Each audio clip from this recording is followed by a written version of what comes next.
And we're back with some more Washington Capitals franchise mode in FHM 10.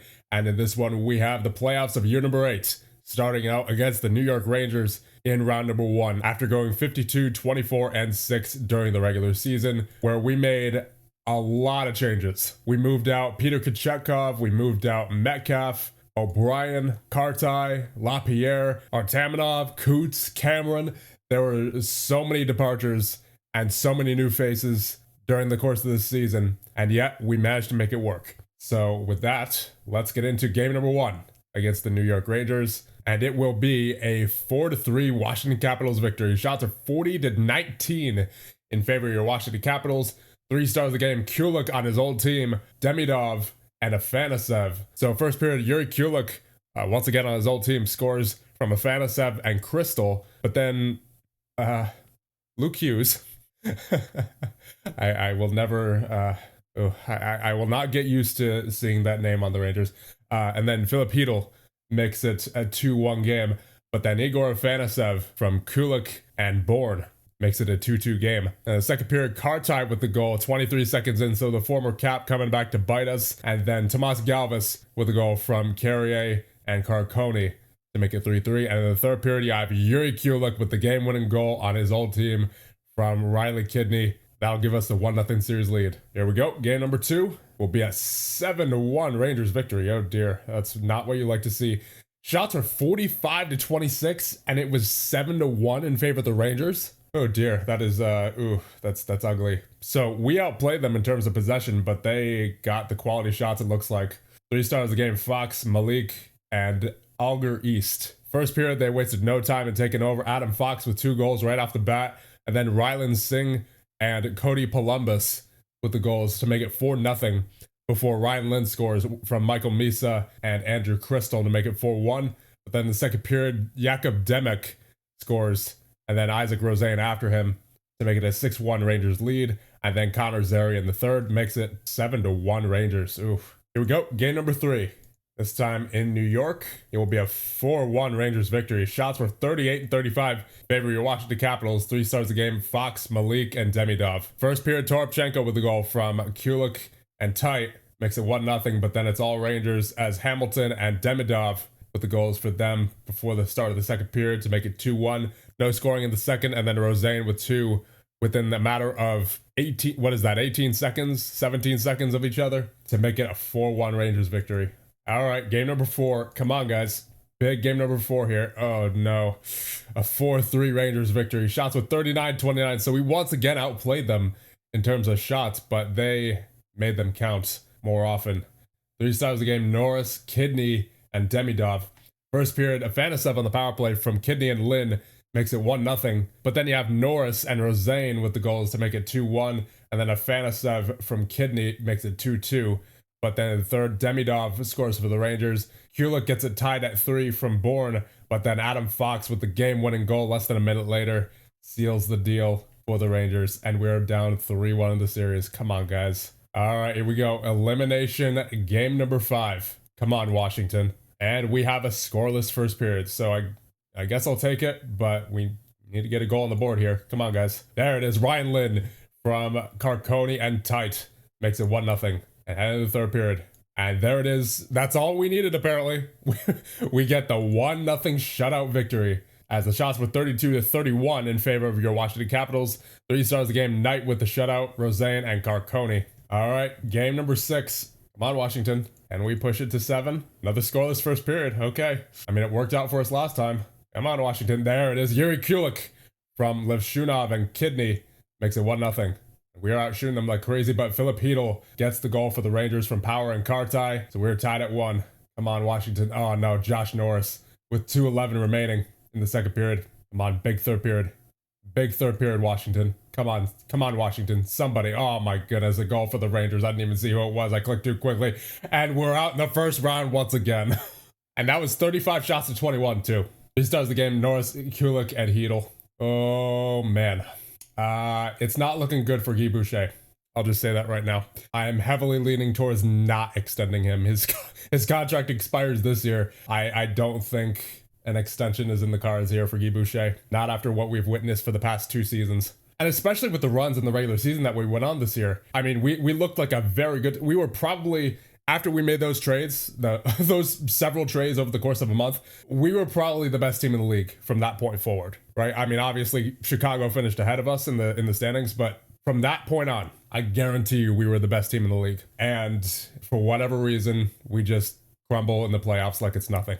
Yep, there's going to be, I would not be surprised if there is a coaching change this offseason. As Guy Boucher, I mean, he was great in getting us there. He was great in, finally getting this team to the playoffs. But ever since we got into the playoffs, it's been nothing but backwards and regression, at least in terms of the playoffs. So I think I would like to stick with a defensive coach, like a defensive preference coach, but definitely not Guy Boucher. Ideally, it'll be someone with higher miscellaneous ratings, like higher motivation and discipline especially, but also higher tactics, hopefully. I mean, I'm not sure how many coaches there are that are like that, but I do know that Guy Boucher doesn't seem like he's going to be the guy who's going to get us over that hump. So whether that's one of our assistant coaches or a free agent, I don't know yet, but I am fairly certain that Guy Boucher is not going to be the guy going into next season. All right, so I think we'll save the coach debate for July 1st, just so that we have the options of any coaches that are released between now and then. But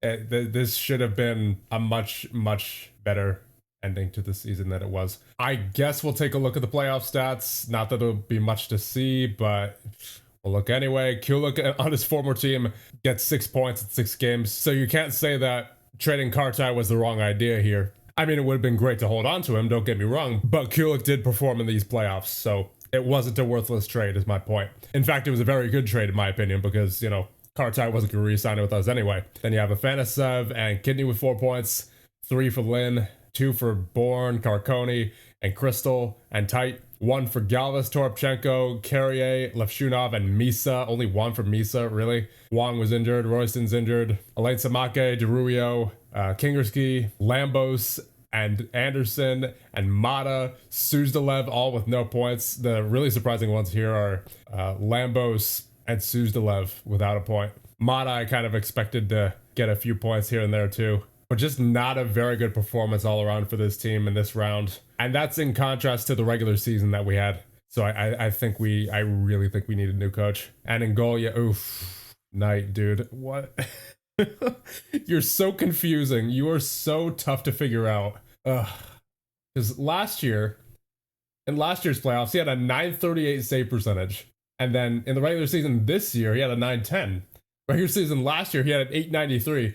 And now playoffs this year, 873 in 6 games played. Oh my goodness. It'd be one thing if he was just getting like below 900, or if he was just getting 910s, then I would have more confidence in him. But it's like, it just seems like he goes back and forth. It's the flip of a switch, and you have a different Spencer Knight, just like that. So maybe it's not the coach, maybe it's Golden, I don't know. But unfortunately, it doesn't seem Ivankovic did much better in his 45 minutes that he played. He let up 3 goals and 19 shots, 842 save percentage. So yeah, that was not good. I mean, you can put it on goaltending, you can pin it on guys like Suzdalev and Lambos not getting any points. You could pin it on the coaching. You could pin it on a whole bunch of things. But unfortunately, we couldn't make it work. So we once again head into the offseason disappointed. Let's see, who do we have to re-sign? Kingersky, Toropchenko, McCarthy, Royston, Lemire, just a bunch of guys who haven't really proved themselves yet. Well, I mean, Toropchenko, obviously he proved himself, but I don't know if I want to re-sign him, honestly. He had 18 points this past season, 54 grade, 114 hits, so he's physical, so it makes up for the lack of offensive production, but, I mean, he's got a great quality contract, though. So, I mean, I guess it'd be worth it. But I just, like, after that, another disappointment in the playoffs, it just seems kind of, I don't know. Like, it feels like I would rather just wait and see what's in for agency. But at the same time, Toropchenko is really cheap, and he does provide physicality. So, I don't know. I think out of all these guys, he'd be the one I'm most likely to re-sign. I mean, we could always just auto-qualify Kingersky, Royston, and Lemire, and those guys. But yeah, that was just so disappointing. So I think with that being said, we will simulate up to, I guess, the end of the playoffs. Oh, look who's on the Hall of Fame ballot. Oh, and Backstrom too.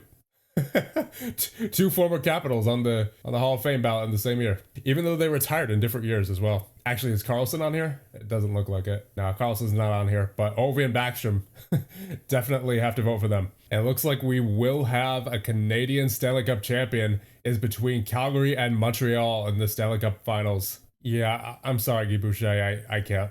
I just can't. The past 2 seasons have just been way too disappointing. I can't renew him. And your Stanley Cup champions for year number 8 are the Calgary Flames. This is their second championship in team history. They last won in 1989, so it's been a while. They went through the Edmonton Oilers, the Vegas Golden Knights, the Winnipeg Jets, and the Montreal Canadiens in a sweep. Yeah, I guess I'll renew Torpchenko. I mean, his contract quality is great, so it's not like, you know, it'll be hard to trade him if it comes to it. Depending on what he wants, I might also re-sign Michael Anderson, because he was pretty good. He was actually pretty good. I was just intent on waiving him when we traded for him, but he had 23 points at 49 games played, and he had a 60 grade, 70 defensive grade. So I'm going to see what he wants. 2.5 for 2 years, so it's not bad. If Anderson will do 1 year, then I'd be willing to do this for him. 2.6 for 1 year. Seems like he wants the 2 years. Yeah, he really wants that 2 years. 2.75. He really wants that 2 years. He's going down to 2.3. I'll try one more time with 2.8 for 1 year. Okay, it worked. Got my 1 year deal. I will take it. And I think the rest of these guys I'm going to leave unsigned for now. I have everyone qualified who I want qualified. So I think we'll advance to the 23rd. All right, who has a signing deadline coming up? You have Robinson, Rendell, Moosetail, Hongchi, Holmstrom, Gagne, Feely, Simone, Boumadine, and Bosch. I mean, Robinson was one of those guys who was projected to be picked at number 1, and he's currently still at a 1-star ability and 2-star potential. And I guess I'll sign him, but he is basically the only one. And I unfortunately do not expect that to change after the draft.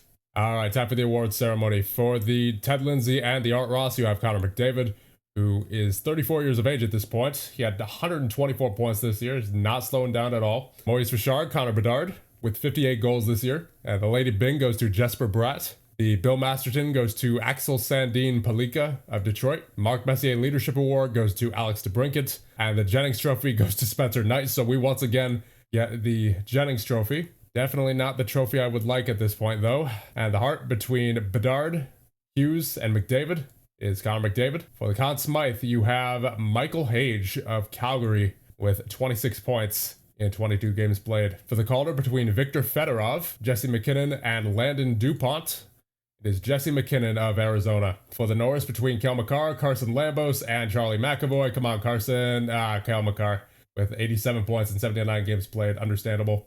And then for the Selke between Bill Zonin, Caden Lindstrom, and Alexander Campbell, it is Caden Lindstrom of Carolina with 53 points.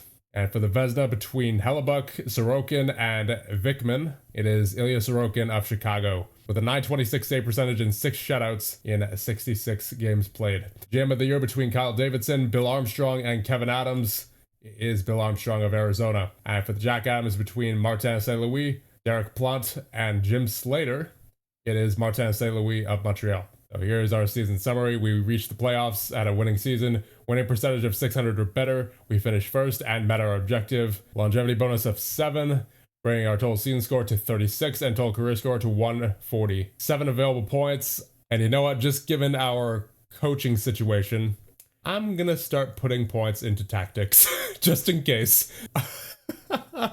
So the owner is satisfied with how the team performed this season. Okay, first of all, I'm not. We expect to contend next year, so don't let up. If you can find a good veteran in the offseason, do it. The fans are satisfied. The fans are satisfied. Are you? I don't think we're thinking of the same fans here. But here's the kicker. At least some of the blame for the team's performance this year rests with your predecessor. Yeah, it's been 8 years, buddy. It's been 8 years. And he's saying some of the blame for the team's performance this year rests with the previous GM, as in 8 years ago. That's funny.